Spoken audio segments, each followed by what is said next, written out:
Previously on Inspiring Today, brought to you by Spring. But you have entered this industry, which was back then so hard. We had producers, a lot of, I could say, good producers. We had people like Washington, Bushington. We had people like Steve, Andre. But you came in the industry with, I think, the biggest breakthrough I've seen in this history of music, because as you joined, which we shall speak of, as you had that song Bienyenye, that's, I think, the first song I had that you produced, that you had produced. It was a massive hit. And by then, had you spent like 2 years in the industry?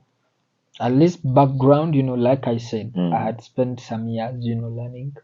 So at least by the time we released Bienyenye, people are starting, more people are starting to give us an ear. And we give thanks that it became what it is of now. Wow. And I remember back then people were asking, who is this? Because you came with mainly one artist, but a group of other smaller artists. And they were asking, what's this new wave, new sound, and new beats? And how did that come about? We're talking about Fik Fameica mainly here, and the rest.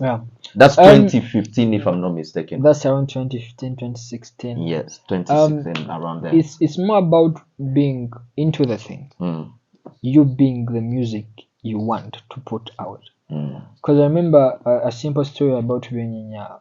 Earlier in the late night, before we actually went to studio to record the song, I was doing some research of mine, and I had equipped myself with some new kind of sound.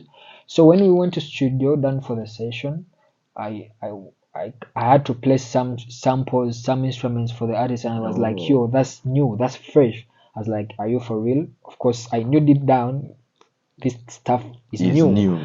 But then sometimes you are afraid, will this person like what I'm trying to put, because it's new on the table. And yes, he liked it, and we had to vibe, and before you know, the rest is history. It was a mega massive hit. And how do you connect with Fik? A guy called Promoter Brand, like I said in the first place. I came to Makindye, a studio called Kaiton, so it's where I met most of these people. So I connected through a friend called Brian. And up to there, you've been like the closest people ever. Man. Would you say, I'm asking this for the people, I'm sorry, but would you say Fik made you? A lot makes something. We can never conclude on such a statement, because You've had people saying that. people saying I've made Fik. I've had people saying Fik made me. But there is this guy who made a call and it was like, go to Makindye. There is this guy who taught me production. There is this. You've had people I've saying had that. people saying I've made Fik. I've had people saying Fik made me. But there is this guy who made a call and it was like, go to Makindye. There is this guy who taught me production. There is this mother who gave birth to you. I mean, it's just a combined effort. It's a collaborative kind of situation. So you can never solely make someone. It is very hard. You're just a contributor towards someone's success. Maybe you're just a major contributor towards someone's success. And if he still acknowledges that, then that's great. Because a lot of artists, once they hit or they break through, like, they forget a tag of efforts that are behind them to push the song. Well, at least for the list I know, I've seen him on TV commenting that, hey, Artin taught me to sing, and I was like, okay.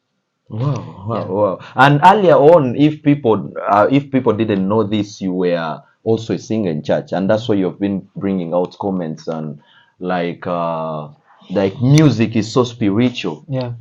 Music, it's true. How spiritual is it? Because most people don't understand that statement. With music, you need a special connection to what you are simply doing. It's more like giving, because you're a producer, you are literally a producer. You're giving off babies. Yes. So it is very hard to give off a baby and you don't have a special kind of feeling or intuitions towards it. So sometimes you have that special connection, and that goes deep down into a kind of spiritual world. Sometimes we can tell when a song is really, really unique for the market. Mm. I don't want to say we can tell when a song is going to be a hit. Sometimes we can sense that. You know, sometimes I don't know. Some things you can't explain. It's hard to explain the spiritual world in a way, but we dwell onto that. That's really deep to think about it. It doesn't need the shallow minds for sure. Yeah. Because people just take this song as like it's just a vibe and the song is I know. out. Let me give you a scenario now. Have you ever had a song that someone sings and you feel like you want to cry? A lot of songs. Their intentions have been driven towards that, and if the song makes you feel that way, that means they are actually, they had put their spirit onto it, so now it's affecting you in a way. And there comes at some points where you feel like people are going to simply dance and vibe and be positive over a song, and when it comes to life, you're like, I saw that coming. So it's just that way. So you intentionally go into studio, knowing the kind of vibe that hey, this time I want to make someone fall in love, this time I want to make someone dance, this time I want to make someone relate with life, this time around I want to make someone think otherwise. Then what do you have to comment? Because out of your experience over 7 years in the industry, I think you have met with guys who just like who come in the studio without anything, but they hear, they sample the beat and they move with the vibe. No idea. They came with nothing totally in the head, but after a song is out, they move with the wave basically. What do you have to say about that? Is that better for the artist, or the artist has to come from home with some idea in the head? Now, art is art. You can never be conclusive with art. I mean, you understand? Some people learn along the way. Some people don't learn until they are out of the industry. Some people are just blessed. Some people are just gifted, you know. So nevertheless, everyone, it's a very big love. Everyone simply gets a slice. Accordingly, of course, to the efforts they put in. Wow. Back then you were producing I don't know, countless hits, and I think you covered the market for something like 3 years before we started hearing other producers. I'm totally honest, and these have been people's opinions for the longest time, like since 2016, 17. Your name has been sounding louder, but it reached a time when I think it was a challenge for you, and you will tell us how. It reached the time you had the song released. After some few years, the song had gained a very great success, but then they sue you. How did that happen? That project in particular is called Property. That's a song I produced for Fik way back, and sometimes later. After like 3 years, of course, it made some rounds to actually reaching moments of the judiciary court, course of laws. But we give thanks that we are past that saga, because we were more like a saga. You realize a lot of people have different aims. True. And you can never conclude about their initial kind of aim, but we just give thanks that we pass through such storms sometimes. I just imagine like one day you are waking up in your own your own business, and you're like, no. But of course, as any businessman, you expect such. I followed that case, but it was, to be honest, lame. Okay, if some people don't know what we are talking about, it's the property. Some people, apparently a certain group of people, felt like it was offending. Am I mistaken? It was offending some group of people. And like, no, we have to report these people. And what was the reaction of the judge? The judge was, I don't want to say he was on our side, but he was realistic. Because we have what we call imaginative composition when we are composing. For instance, you can be like, hey, baby, I love you. When you ever fall sick, I'll give you my heart. For instance, it could be like, I can give you my heart.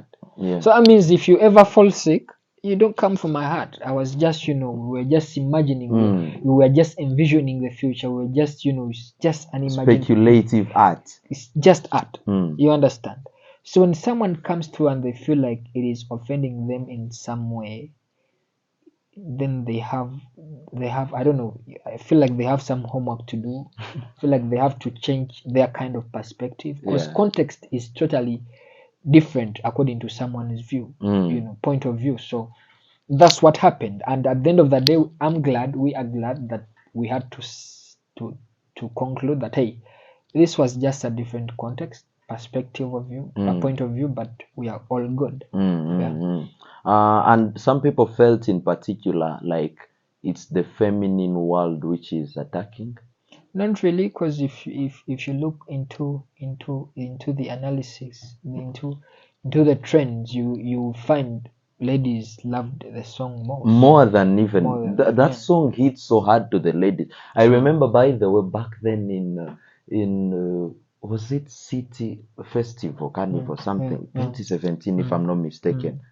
The song was massive. I was there and I saw ladies almost throwing their wigs off. Yeah, but like I said in the beginning, we have different kind of spirits, different kind of visions. We touch onto our products. In the very first place, our intention was to simply make people feel loved, not actually make people feel otherwise. It is that simple. Yeah. So, and you are glad the message came out. And we are glad people loved it, meaning they related with what we related with in the studio. Up next on Inspiring Today, brought to you by Spring Brands. So can we clear the air here and say Andre is your friend, Nessim is your friend? Don't you think by this wave, like, artists are fighting so much to be, producers are fighting so much to also be in the limelight?